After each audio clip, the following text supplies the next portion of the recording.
Hello, and welcome to FODES, the Future of Design and Engineering Software podcast. My name is Rupinder Tara. On this show, we will have guests that will discuss tools and technology that engineers will find interesting and useful.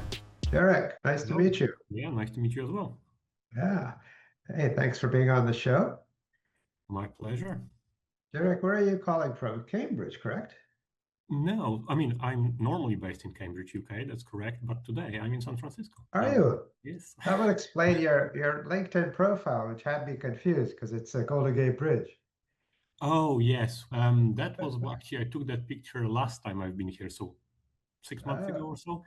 Went for a walk as you do, right? And obviously there is this very beautiful beach and you can see the Golden Gate Bridge. So yeah, took that picture.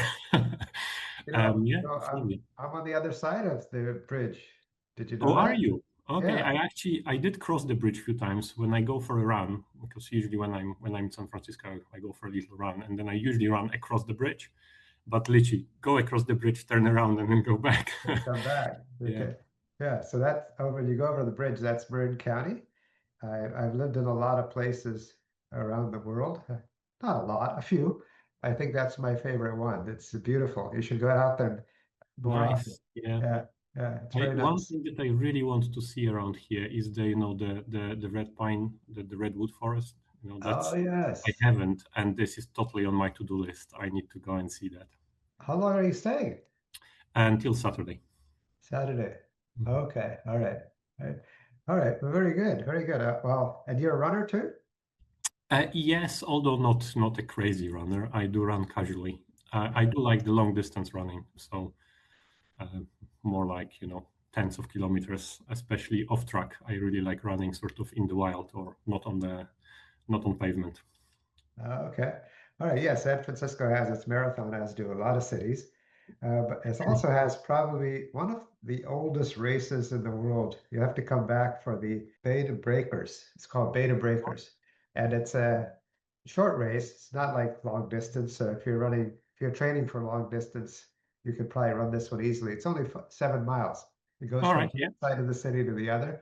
Mhm. But it's so much fun, Derek, because it's people dress up for it. They Oh wear wild yes. costumes, right?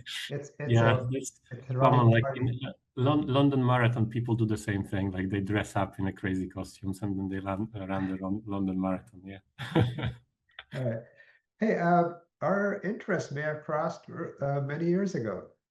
I looked at your background, and you actually did some programming for the synchronous technology in Solid Edge, right? Solid Edge is I'm a big, Correct. I did. yeah, Yes, I worked on a toolkit called VTK for them, which was quite interesting. It was a toolkit that, if you work on any cut file, right, and you want to modify, you move things around, right? But then very often you want certain properties of your design to be preserved as you modify it. right, To give you an example, if two cylinders are coaxial in your design, when you move one of them, likely you probably want to move the other one as well and maintain the coaxial property between the two, right? okay, So that was basically developing software that would detect properties like that, detect properties that are likely to remain fixed when you modify the cut design, and then automatically update them as you modify it, right? Obviously, the user always can overwrite it, right? That's clear. But it was quite interesting because it was very early stages of developing algorithms and like tools that now one would classify as copilots. Like very people talk about copilots a lot nowadays in yes, many different branches of engineering, software development, etc.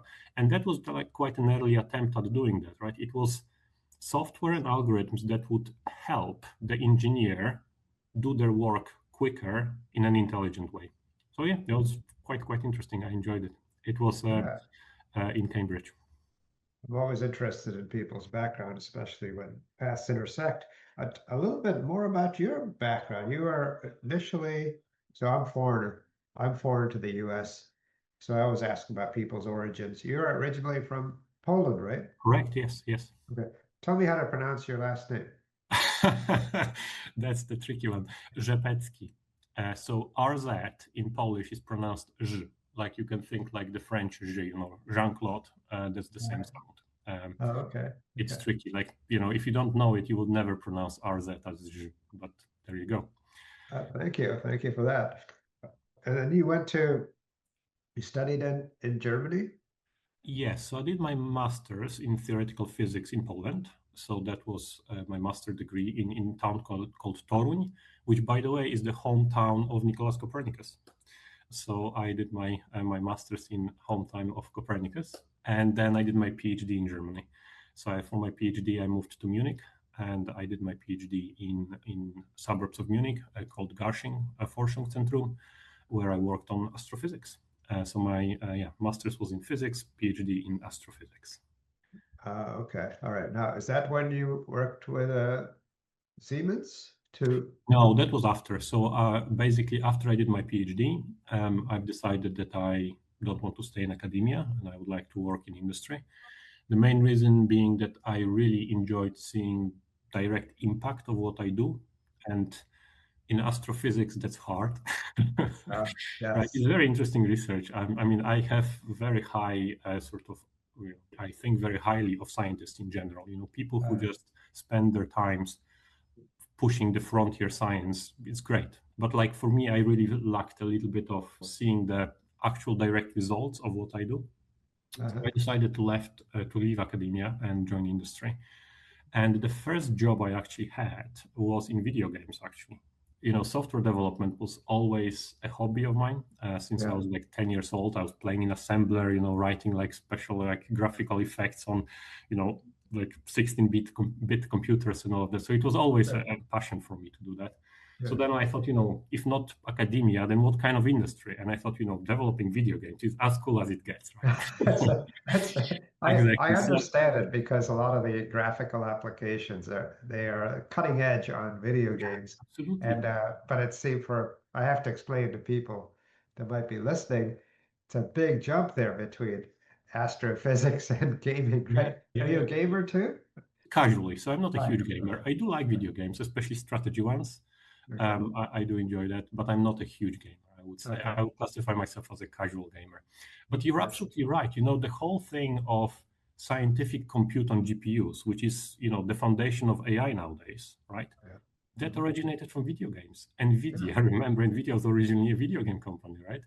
All Right. the GPUs, writing shaders and utilizing the hugely parallel architecture of GPUs, all of that was initially done for graphics shading. Yeah. And then from that, it exploded obviously into general compute and later AI. But yes, all of those origins of high performance compute, graphics compute, all of that comes from video games. So there is a big connection between AI and video games historically. Are you by any chance going to be visiting with NVIDIA while you're in the neighborhood, shall we say? No, not this time. We started talking to them, but that's more on Cambridge side of things. Okay. I mean, Nvidia is a great company. Like, Yeah. as I said, because so many things have changed. Like when you look at the history and how their hardware has been applied to many quite different and often orthogonal applications, is quite interesting. We're going to get to what Monumo does. Don't worry. I have that. It's definitely on my agenda. I just have some, after reading about your background and what you're doing, I just had so much to talk to you about. One other thing, though, that's very timely, I feel, for our discussion. So our President Trump, is over there talking, over in China, talking Yes. to President Xi about many things, trade, for example. But I Mhm. expect one of the things he's going to be talking about that Xi is going to present for discussion is probably rare earth. China has the I would say monopoly, has a stranglehold or Yeah. a grip on rare earth, right? And rare earths are used for the magnets in electric Mhm. motors. And I think Monumo, I'm going to let you tell me about it. Monumo is a alternative, I think, to the type of magnets, the motors that use rare earth magnets, correct? Right. So you Yes. must be following that that Yes, news. yes, absolutely. So geopolitics for us, and I think in general for engineering, in general, is very important because Yeah. geopolitics can affect a lot of things. Tariffs, material costs, all of those things directly impact how we think about engineering design. Right. a certain design of a, say, an electric motor today might be the cheapest one, but next month something happens that the ratio of, I don't know, the price of steel to the price of electric, rare earth metals changes, and then suddenly your design that today was optimal for cost tomorrow is not, right? So yes, all of those things are very important, and yes, obviously we do follow them. And you're right that Monumo can absolutely help, because what we do is we basically optimize complex engineering systems, and we can optimize them for whatever the customer wants them to be optimized. Often it is cost, often it is material usage, often is energy efficiency, etc. So, for example, in the supply chain issue, if a given company want to really reduce the reliance on rare earth metals, we can optimize their electric motor designs or powertrains to reduce the amount of magnets that are needed. Or alternatively, we can find other types of motors that don't require rare earth metals at all and make them as efficient as possible. Now, physics is physics, and magic doesn't really exist. So in terms of energy density, if you put permanent magnets in there, it's always going to be better than without permanent magnets. Yeah. But the goal is to reduce amount of permanent magnets as much as possible and still maintain the performance levels of the motor that the customer requires. But yeah, maybe just on a very high level, maybe I should. Yes, please. Let's see. You jumped on the deep end there. We jumped into a very specific application. Right. But tell me about Monumo, what exactly what problem it's trying to solve and what it does, and then your role too. You went from CTO to CEO, right? Correct. Yes, that is correct. Right. Yes. So Monumo, maybe I will give you a very brief overview. Sure. So we're about 4.5 years old, based in Cambridge, UK. Although we have another office in Coventry, UK, which is another town in the UK, where we have a workshop and we can sort of look at some physical prototypes and some physical measurements, which is quite important, because when we talk to engineering customers, an ability to work with actual hardware is often seen very highly valuable. But the main premise is that we believe that when we think about engineering, we need to really think about it in a holistic and system level way.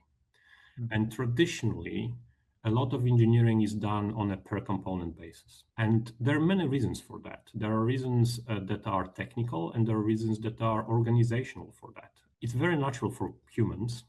If you have a complex problem that you're struggling to solve, you tend to break it down into smaller components and then work on those components in isolation, right? It's a natural thing to do. Right. And obviously that's how engineering has been done. It's very difficult if you're an engineer to think about the design of a whole car, right? There's so many things to consider. So obviously we break it down. We have different engineers who will design the chassis, different engineers who will design the powertrain, different engineers who design, suspension, etc. But even within those bigger components, you still have a lot of specialization. So if you look at, I don't know, say powertrain, you will have people who design the actual electric machine. You will have people who will work on the inverter. You will have people who work on the gearbox, etc. It's a system of systems, right? You can't just, exactly. You can't. I have to interject with a common perception of AI right now. The person on the street, they ask about AI. They think of questions like, "Hey AI, make me a building," or "AI, make me a car." And and engineers know, it's just, you have to do it a little bit. That's not how it works, yes. It's not how it works. This is systems. They're systems. You have to optimize each system. You have to develop each system. The fact that you can say, "Hey AI," and I wondered this myself, "Hey AI, help me electrify this car," right? What could be simpler? You've done it, like an automotive company may have done it already several times, right? All it means is take out the motor, take out the IC engine and put in the electric motor, right? Use that, make the space for the battery. It should be very simple, but it's not like that. It's not, right? Because trying to do it. Right? Because the moment you start modifying, let's say you want to make space for the battery, right? Then suddenly things move. Your seats will move. The suspension needs to change. And then suddenly that simple change that you just said suddenly spills out and affects literally everything about the design of the car, right? So basically the system level view and system level optimization is very difficult, right? Because it has so many dependencies and so many parameters. And this is basically where our technology comes in. So Monumo's premise is that we deploy deep tech, machine learning, AI, physics, AI models, etc., to basically solve this complex optimization problem at the system level.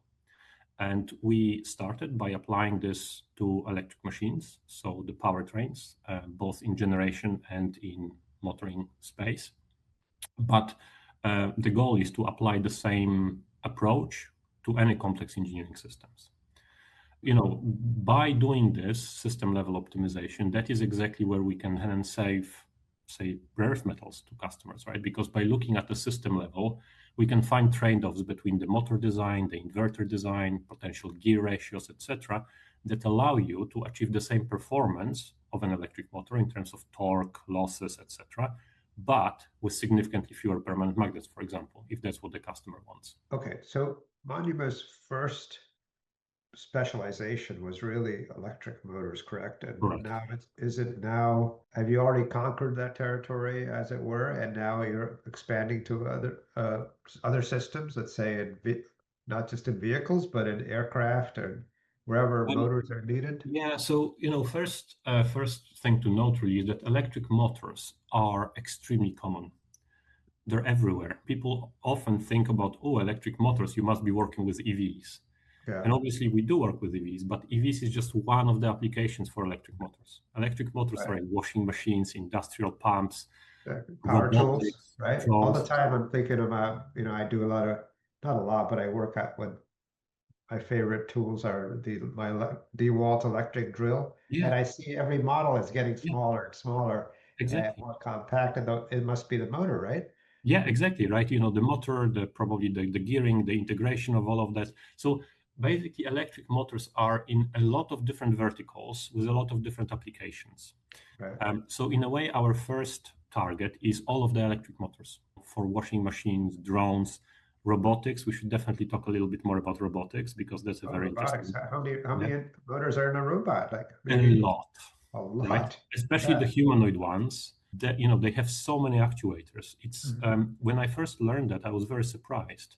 More than 50% of the BOM cost of a humanoid robot goes into actuators.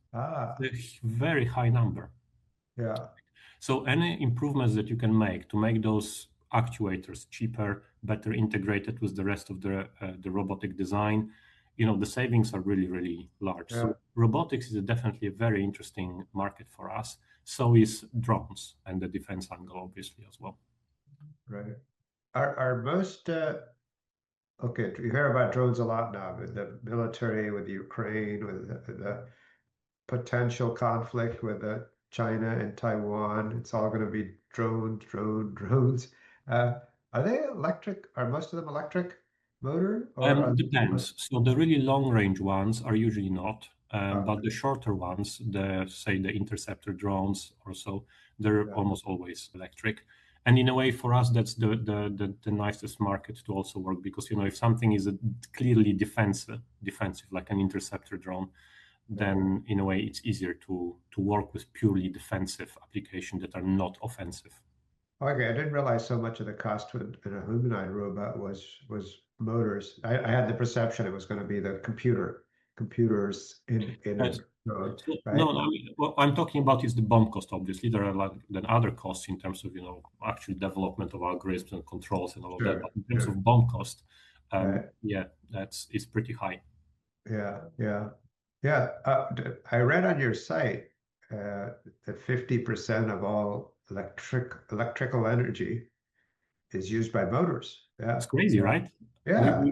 Electric motors are really a huge global market. So basically electricity is consumed by electric motors, heating systems. That's the other big one. All the teapots and all the heating applications. And then obviously, semiconductor application, all of the electronics and all of that. But electric motors it's about 50% of global electricity goes into electric motors. Even more crazy number that, that's the number that people really don't think about is that 80% of global electricity is generated with generators. Generated by electric motors. Yeah. Not generated by turbines and generators. Turbines, okay. Because the only source of power at scale that we have as humanity right now that does not require a turbine of some sort is solar. But everything else, even nuclear power plant, still Nuclear, heats up steam, and that hydroelectric, steam there's turbines turbine that are at everywhere. the bottom Right? of the Yes. waterfall. Yeah, Yeah, yeah, absolutely. And turbines are obviously, also electric machines. They're very like from the physics point of view, they're very similar to electric motors. They have they have magnets, they have coils. So basically, our technology can be applied to also optimizing the efficiency of turbines. So in a right. way, it's a very beautiful story where what we can do is we can improve the efficiency of the generation of electricity, and we Yeah, can also improve the efficiency of the consumption of electricity, which is a very nice end-to-end story. yeah, it's definitely an energy sustainability angle to your company, Yeah, right? absolutely. Yeah. Energy is super important now. Like in the age of AI, Mhm. the data centers, we Data like, center. all of this. Like in a way, the bottleneck now is energy, right? The Yeah, bottleneck is not necessarily building more CPUs or more GPUs. It's energy. Obviously, energy is not just generation; it's also delivery. So the grids, the national grid needs to upgrade the infrastructure. There's obviously a lot of talk about building power plants close to the data centers. There's a lot of things that are happening in the energy sector, but yeah. as a whole, energy at the moment is a bottleneck. Right, right. Oh, there's yeah, been reading about that, about the energy that the big data centers require, and it's getting scary now. It's like whole towns may be robbed of their energy because of the data center, and even scarier than that, now they're bringing back nuclear energy.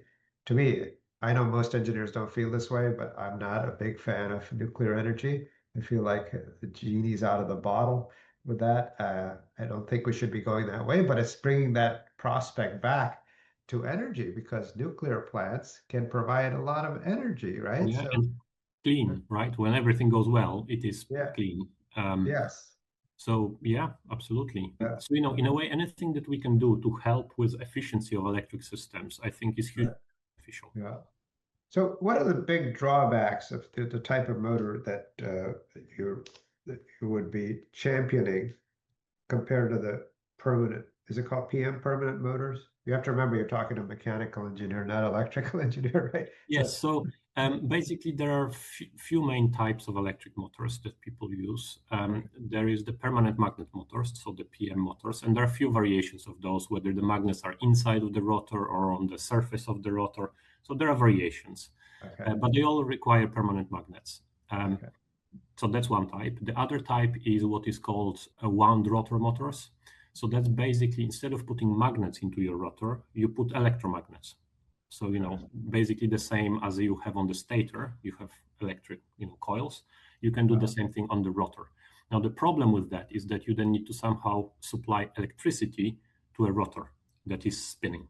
So obviously, it's doable. I mean, people do that all the time, but it adds a little bit of complexity and therefore cost to the design. right, And then there are simpler designs, simpler types of motors that don't require neither electromagnets nor magnets on the rotor, and those are mostly switch reluctance motors and synchronous reluctance motors. And they basically have a solid steel in the rotor with some flux barriers cut out of it, and those flux barriers then interact with the magnetic field and make the rotor spin. Now, the problem is that if you don't have any permanent magnets there, and if you don't provide electricity onto the rotor, then the torque density of those motors is significantly lower than the ones with permanent magnets. okay, all right. Uh, no, there's other types of motors that don't need the rare earth magnets, right? They don't need the rare earth minerals and magnets made from them. Now, I did a little bit of research on this, and Yeah, correct me wherever I'm wrong. Switched reluctance motors, yeah, SRMs, no, correct. no magnets, No magnets. but Yeah. the big problem, and this is something I think your company is helping with, is the torque ripple, correct? Yes, Okay. that is absolutely correct. So, Tell me what that is. What is yeah. torque So ripple? torque ripple is imagine as your rotor Yeah. rotates, Okay. amount of torque that is being generated is not constant. Okay. Depending on the angle of the rotor in relation to the stator, sometimes the magnetic field will generate a little bit more torque and sometimes a little bit less torque. So basically, as the rotor rotates, amount of torque generated is not a nice constant amount, but it goes up and down. Okay. Right? Now, this difference in torque generation then makes basically like vibrations, because it's not, it starts to basically shake a little bit. Right. And obviously that has a negative impact both in terms of the actual noise, those motors tend to be noisier, but also on durability, right? Because if your system vibrates a little bit, then it will not last as long as a nice, smoothly operating system. I see. So So, the interesting bit here is that you can try to correct for this, right? You can try to reduce this torque ripple. And that is indeed one of the projects that we did, which was very interesting. We did a system level optimization. So we asked our system to co-optimize the control strategy. So the control strategy tells you what currents, electric currents, are applied to what coils in your motor at what precise point in time to make the rotor rotate. And that control strategy can be quite complex, together with free form, basically. So a lot of freedom in terms of defining the geometrical shape of the rotor. So that then created an optimization problem with a lot of parameters, because the free form of the geometry that had a lot of parameters, plus the control strategy also had a lot of parameters. And in a way, this exposes the main challenge with system optimization, which is that if you combine multiple systems into one optimization, in this case, it was control strategy and the geometry of the motor, then number of parameters that you now have to optimize increases a lot, because you have all the parameters of all the components put together into one bag, right? Now, the trick is, and the unfortunate way, unfortunately, that's how it works, but complexity of optimization problems increases not linearly with number of parameters, but more like exponentially, right? So if you double number of parameters that you can optimize, the complexity of the optimization doesn't go up twice, it goes up often orders of magnitude up. Is this the m by n or m to the nth power problem, the exponential? Yeah, it basically multiplies, right? Because now, if imagine that you have 4 parameters, to explore all of the combinations, you need to explore all the 4. Now, if I add another parameter, I have to explore all the previous one plus all the combinations of the new one that I've just added, right? So it just keeps on multiplying, basically. So this is a real challenge, right? Because that means that if you want to optimize something at a system level and you want to have the parameters of the whole system in your optimization, then you have 2 main challenges. One is you need to be able to simulate the whole system. So you need to be able to simulate, let's say, the electric motor, all the multi-physics in the electric motor, so electromagnetism, mechanical, thermal properties, all of that. But then on top of that, you need to know also how the gearbox will impact that, how the inverter parameters will impact that, right? So in a way, your simulation stack needs to be able to deal with the whole system. But even if you have that, then now you have this problem of number of parameters, because now you have all the parameters of all the components together, and your optimization problem becomes extremely difficult, to a point that normal optimization approaches with normal tools just can't handle it. And that is exactly where Monumo's technology comes in. We have developed quite a lot of very proprietary ways of dealing with this high dimensional optimization problem. And that includes anything from AI models that can speed up physics calculations, all the way to like optimization intelligence, so AI algorithms that make the optimization process more efficient. So is Monumo essentially an optimizing program? Is it or is it a solution or system? It's what I would say that it's an end-to-end solution, right? So the optimization is part of it. It's a very important part of it, but it is a part of it, right? The other parts of it is the simulation itself, where we can simulate all of those components and compute the right metrics. The physics AI prediction models is the other part of it. So there is the low-level physics AI prediction models, the optimization intelligence, which is the optimization, basically algorithms and approaches, and the simulation piece. Now, the fact that we have this whole stack that we control is actually very important, because it means that we can, for example, use our simulation to generate large volumes of data whenever we need to. And obviously, data is very important for machine learning and AI. It also means that when we talk to a given customer, we can incorporate whatever manufacturing constraints they have into our simulation pipeline. And this is very important because it's, when you work with AI or any advanced really technology, it's super critical that what comes out of it is actually useful to your customers, right? So if my AI system would produce a motor design that is super efficient, but cannot be made with the manufacturing process that my customer has, then the value of the design to my customer is not that high, right? Because they just can't make it. So the ability to actually put the manufacturing constraints that customers have into our optimization and simulation pipeline is very important to the customers. I'm looking at one of your examples on your website, and it says there was 22 million FEM solves, and that's a mind-boggling number. Two questions. What are you using for your solver? This must be your own code, not like Yes. Okay, all right. Yes, we're using our own code, and that number is very, very large because remember, to get a torque of an electric motor, you need to actually solve a lot of electromagnetic FEM solves to just get the torque curve and the control, right? So to just evaluate one design, one variation of a design, you need to do quite a lot of different FEM solves. Okay, all right. The other question is that if that many that much solving, and this is just one type of physics. But the even motor design is a multi-physics problem, Absolutely, yes. right? Do you have solvers for all the different physics? Yes. So electromagnetism is the main one. It's the one that takes the most time and requires the most effort. So we obviously started there.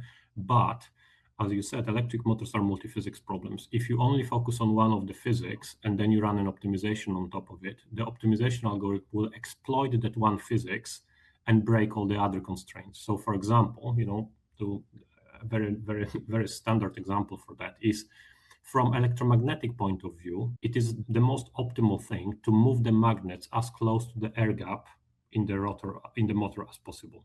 Okay. But obviously, if I do that without concern of any mechanical properties, then when I spin my motor, then the magnets are just going to break through a very thin layer of steel and fly off and break and destroy my motor, right? So plus you have manufacturing tolerances to consider, right? Absolutely, absolutely, right? So basically, if you only focus on one types of physics, your optimization process is not going to deliver anything useful.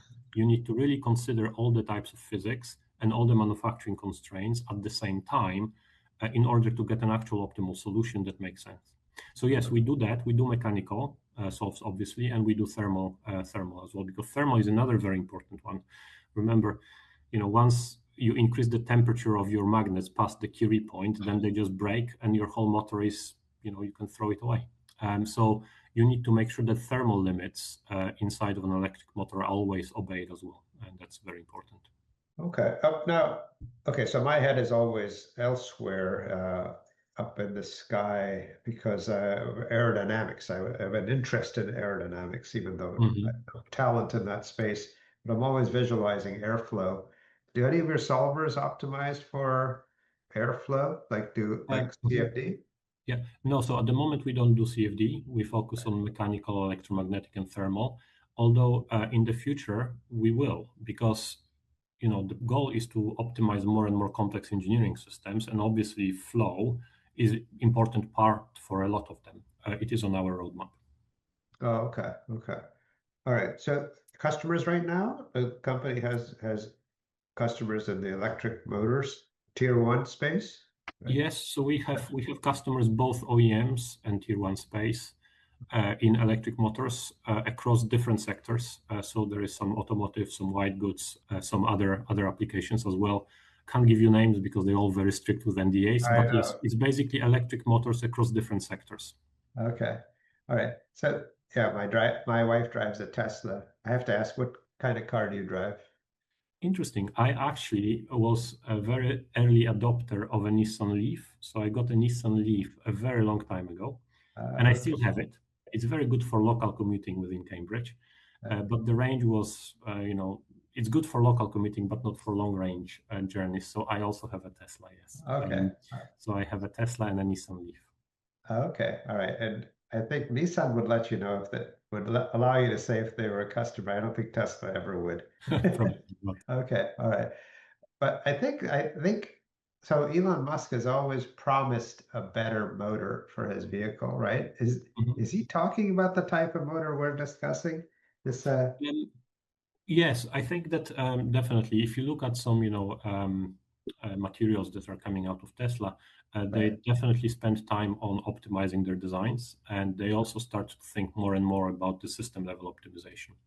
So I'm sure that it is being worked in at Tesla. Yeah, yeah, they must be studying it. With all this talk about rare earth and how we need to. I think there was a national referendum or initiative to make more rare earth in the United States, but I don't Mm. know what came of it. I don't think Yeah, this. it's true. I mean, the rare earth, they're not that rare. They're actually quite common, right? It's just Yeah. that extracting them is a very sort of destructive process. So yeah, it's sort of it's the mining process that's difficult and Mhm. not very nice for the environment and the people around it. Yeah.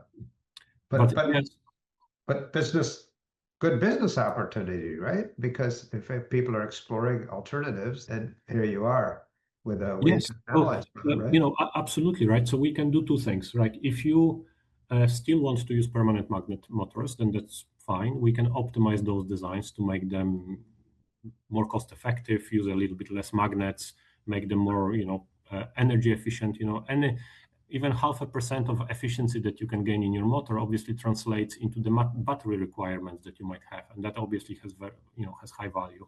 So we can do Yeah. all of those. And then if you want to explore alternatives, so motor types that don't have permanent magnets, then again, absolutely, we can help with finding the optimal designs for those motor types as well. And we've actually seen that quite a lot. A lot of our customers, their primary motor at the moment is still permanent magnet based one, but all of them have some form of a permanent magnet free motor on the back burner that they are working on sort Uh, of for the future. okay. It's very Okay. common. Yeah. Yeah. Okay. About the business, tell me more about the business and the business model. You don't have a off-the-shelf product with a consumer UI or an Mhm. app you can download, correct? Yours is more like a process, isn't it? It's more like It a, is. Mhm. yeah. Okay. So It is. So you put people on the site, for example, and you have them implement the we system and can. So we can basically we work closely with the customers. We actually often refer to them as partners, not customers, because it's a process where we work with them. okay. You're right that our engineers get involved with their engineers to set everything up. But then Okay. yes, at the moment we do run all the optimizations and all the results are generated internally, and we Okay. just deliver the results back to the customer. Now, we are sort of exploring with especially some key customers and like strategic ones, giving them more direct access to the tool as well, Okay. because engineers like to play.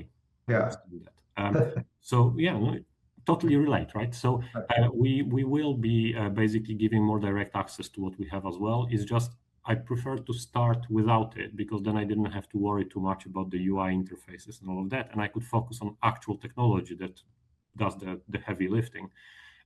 But we recognize that engineers like to play, and giving them some form of access to the capabilities that we have directly would be beneficial. It does sound more like a research partnership, a R&D partnership than it does a product sale or a product licensing, right? So how do you price that? Is it just per customer? Like what's Yeah, it? we obviously, all of the customers we have are really large companies, right? So you have to be pretty custom with the way you approach them because they have very different sort of structures of Yeah. working with startups and companies and all of that. So we are quite flexible. But basically the main goal here is by running the optimization, you get a design that has benefits.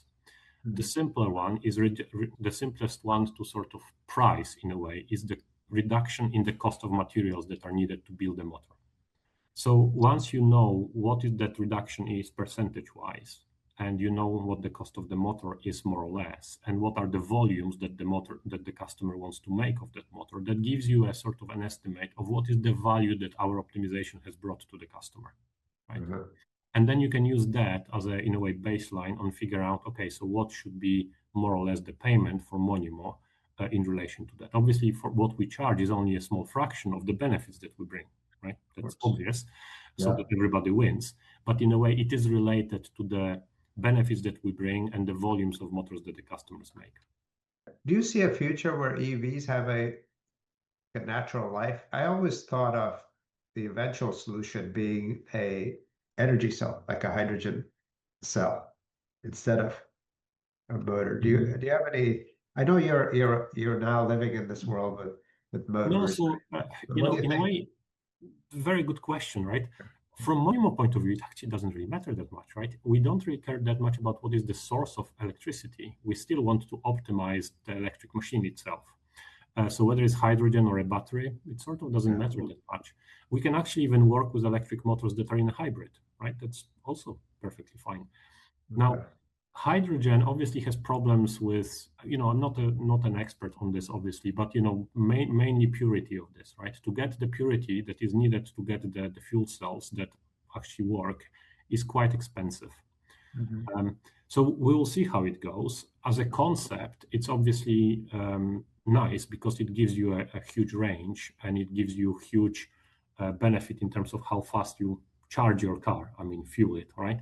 Sure. But the range of electric cars with batteries is increasing now, right? And the battery technology is getting better and better.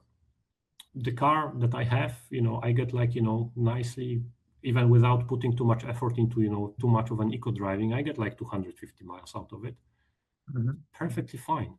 If there is Yeah. a good enough charging infrastructure, and the UK has a pretty decent charging infrastructure, I basically don't have range anxiety anymore. I know that I can go anywhere, and then if I need to charge, I just charge.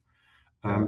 So I obviously, as you said, we don't have a crystal ball. I don't know whether the battery technology will have a huge breakthrough or whether the fuel cells are gonna take off.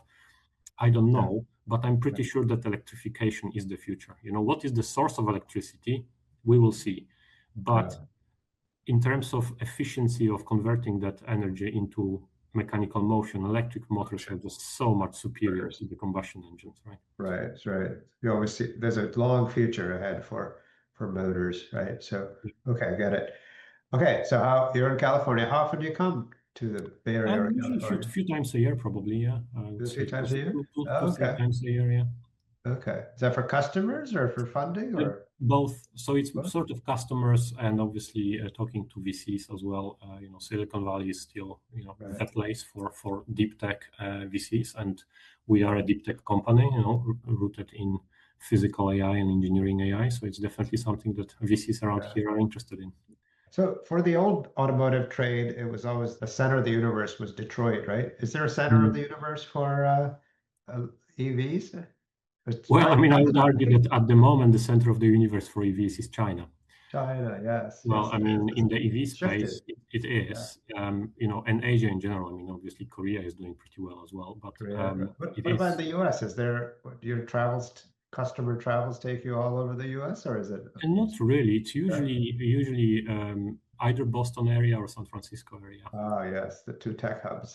Yeah. Yeah. Oh, so make sure you go into Waymo. You have to experience the, Oh, I did. I use yeah. Waymo all the time. Yeah, yeah, yeah. It's good. Aren't they Um, great?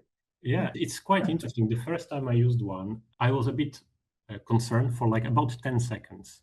And it's Okay. funny how quickly the brain just sort of accepts that, well, it's fine. It just works. Like literally, after 10 seconds, I was just like, yeah, it's fine. It works. It's preferable, isn't it? I mean, Yeah, to compare to Ubers or stuff, yeah, I'd rather be in a Waymo. I think this yeah. it's a better experience. It And is, and it's so many of them. Like it's a yeah, lot of Waymos on the streets. Yeah, so looking forward to Waymo expanding as well into I other have to. places. But yeah. You know what I'll miss, Jarek? It's like I'll miss finding out the person's life story, like we did Oh, in here. the taxi, yes. Like, Well, who are you going to talk to? Like, I always find these people are from interesting places and they have interesting lives, and I talk to them about it, right? But yeah, I'm going to lose that. I'm going to miss that part of it. yes. I mean, it's true that we're in a way as a society now having less and less human to human interactions, right? Yeah, yeah.